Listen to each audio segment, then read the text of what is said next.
Assalamualaikum warahmatullahi wabarakatuh. Shalom, Om Swastiastu, Namo Buddhaya, salam kebajikan, dan salam bela negara. Perkenalkan, kami dari kelompok 26 PJBL Fakultas Ilmu Komputer akan menanyai pendapat mahasiswa mengenai penerapan biaya admin pada QRIS di kantin. Yuk ikuti kegiatan kami.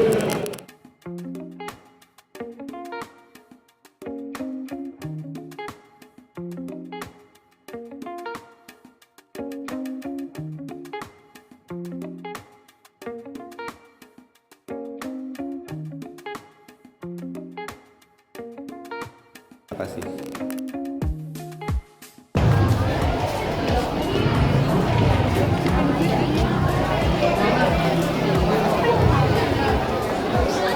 Bang, berkenan buat saya wawancarain nggak? Oh iya, boleh. Ayo, di sana ya bang. Iya, boleh.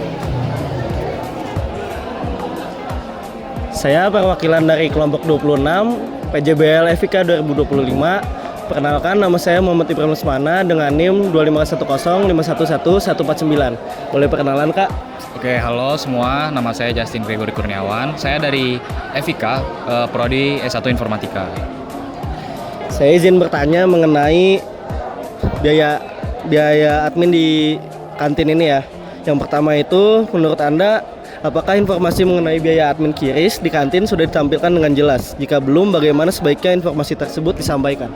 Oke, menurut saya sendiri ya, untuk biaya admin itu masih dibilang belum terlalu jelas karena kadang tuh ada penjual yang kayak misalnya setelah kita udah mesen tiba-tiba malah minta nambah sedikit untuk nutupin biaya adminnya. Menurut saya sendiri untuk biar jelas itu bisa dikasih melalui dari kayak tulisan di bawah scan QRIS-nya untuk menambah dikenakan biaya admin gitu sih. Yang kedua, apakah menurut Anda sosialisasi dari pihak kampus dapat meningkatkan minat mahasiswa untuk menggunakan QRIS? Seperti apa bentuk sosialisasi yang Anda anggap efektif? Kalau menurut saya itu penting ya untuk meningkatkan pengguna QRIS di kampus ini. Caranya itu sosialisasinya tuh bisa berupa kampanye kayak poster, cara penggunaan QRIS itu gimana gitu. Yang ketiga, bagaimana pendapat Anda tentang biaya admin QRIS saat ini? Apakah perlu dilakukan peninjauan agar lebih terjangkau bagi mahasiswa? Kalau menurut saya sih perlu ya, karena kita ini kan mahasiswa ya, yang dimana duitnya itu tuh masih terbatas, masih pakai dari duit orang tua. Jadi itu perlu ditinjau lagi untuk mahasiswa seperti kita sih, agar kita juga bisa lebih terjangkau lah buat kita kalau misalnya untuk beli makan atau beli cemilan begitu. Yang keempat, apakah menurut Anda perlu adanya pelatihan atau panduan singkat mengenai cara penggunaan QRIS di kantin? Jika iya, seperti apa bentuk panduan yang Anda harapkan? Kalau menurut saya itu penting karena bisa untuk membantu untuk mahasiswa yang memang belum mengerti cara menggunakan QRIS gimana. Caranya itu tuh kalau menurut saya bisa dengan poster yang tadi saya bilang, poster cara menggunakan QRIS gitu.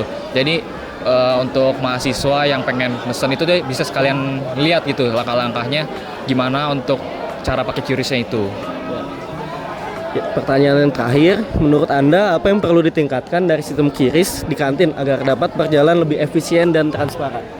Caranya itu bisa dengan meningkatkan kecepatan transaksi, terus juga bisa dengan biaya admin yang lebih jelas aja gitu sih kalau dari saya sendiri. Sekian wawancara saya dengan salah satu mahasiswa FIK angkatan 2025 ya Bang? 25. Ya. Wassalamualaikum warahmatullahi wabarakatuh. Di sini saya akan mewawancarai seorang mahasiswa UPN. Let's go guys. Kakak, boleh nggak saya mewawancarai kakak? Oh, boleh. Tentang tugas PJBL saya dari kelompok 26. Oke, boleh. Nah, sebelumnya boleh kenal dulu nggak? Namanya siapa? Dan NIM fakultas. Nah, Halo semua, nama gue Indira, NIM-nya 25105011038 dari Fakultas Ilmu Komputer. oke, kita langsung di pertanyaannya aja ya. Yang pertama nih, menurut Anda, Indira, apakah pengguna QRIS di kantin mudah dilakukan sendiri tanpa perlu bantuan orang lain?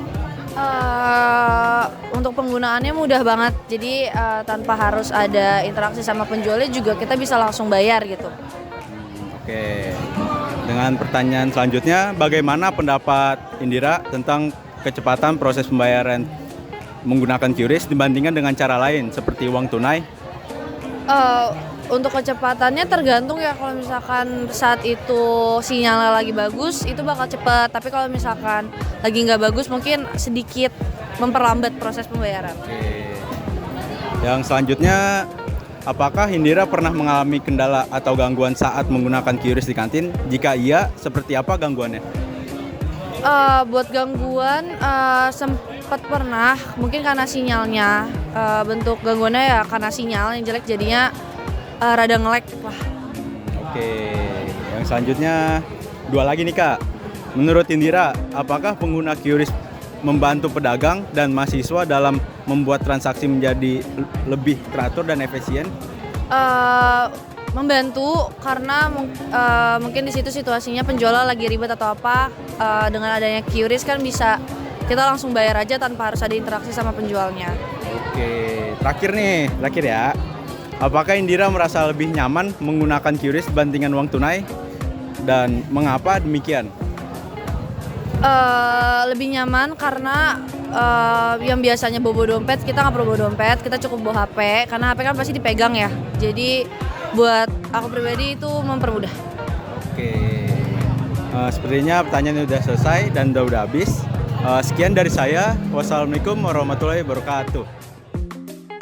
Halo semuanya, saya Anissa Joza Amalia dengan NIM 251051150 sebagai perwakilan dari kelompok 26 PJBL Fakultas Ilmu Komputer. Nah, di sini saya akan perkenalin ke kalian nih salah satu mahasiswa Fakultas Ilmu Komputer angkatan 25.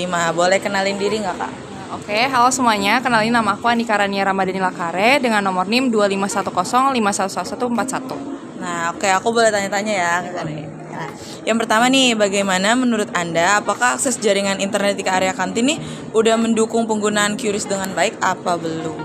Menurut aku udah cukup baik sih, cuma mungkin kalau misalnya banyak ramai padat penduduk gitu di kantin itu agak lama nge-lag gitu. Oke, yang kedua nih, menurut Anika ini udah memahami cara penggunaan QRIS dengan benar saat melakukan transaksi di kantin. Nah, boleh jelasin nggak gimana cara Anika ngegunainnya? Udah cukup paham, ya itu ntar kan disediain QR tuh. Nah, kita QR aja lewat HP gitu. Ya bayar deh. Nah, menurut Anika nih, apakah biaya admin ini terasa memberatkan terutama saat melakukan pembelian dengan nominal kecil gak? Kalau nominal kecil berat banget sih, apalagi 2.500 gitu adminnya. Tapi kalau misalnya yang gede ya nggak masalah. Kalau misal ada perbedaan biaya admin antar menu atau jenis pembelian, pernah ngebuat Anika ragu nggak untuk ngegunain si QRIS ini? Enggak sih, soalnya QRIS juga ngegampangin gitu. Tetap jadi pilihan pertama ya. Oke. Nah, terakhir nih, meskipun ada biaya admin tambahan, Anika bakalan tetap menggunakan QRIS. Nah, kenapa tuh alasannya? Tetap pakai, soalnya nggak perlu bawa dompet lagi dan praktis, tinggal di HP aja. Oke, sekian wawancara dari kami. Halo semuanya, perkenalkan saya Ketua PJBL 26 Fakultas Ilmu Komputer Universitas Pembangunan Nasional Veteran Jakarta.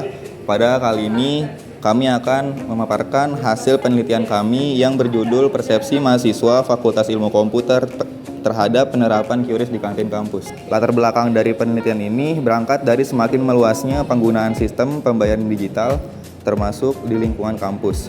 Namun di lapangan kami menemukan adanya perbedaan biaya admin antar menu di kantin kampus yang menimbulkan pertanyaan tentang bagaimana persepsi mahasiswa terhadap penggunaan QRIS itu sendiri. Melalui metode kuantitatif deskriptif, kami menyebarkan kuesioner kepada 59 mahasiswa untuk mengetahui pandangan mereka terhadap aspek kemudahan, kecepatan, keamanan, serta efisiensi dalam penggunaan QRIS. Hasil penelitian menunjukkan bahwa sebagai besar mahasiswa memiliki persepsi positif terhadap penerapan QRIS karena dinilai mempermudah dan mempercepat transaksi. Namun, kami juga menemukan bahwa biaya admin yang berbeda antara menu serta keterbatasan jaringan internet menjadi faktor yang cukup mempengaruhi pengalaman pengguna. Kami berharap penelitian ini dapat menjadi masukan bagi pihak kampus dan pengelola kantin agar sistem QRIS dapat terus ditingkatkan baik dari segi transparansi, biaya maupun kualitas jaringan, sehingga tercipta ekosistem pembayaran digital yang lebih efisiensi dan nyaman bagi seluruh pihak mahasiswa. Terima kasih.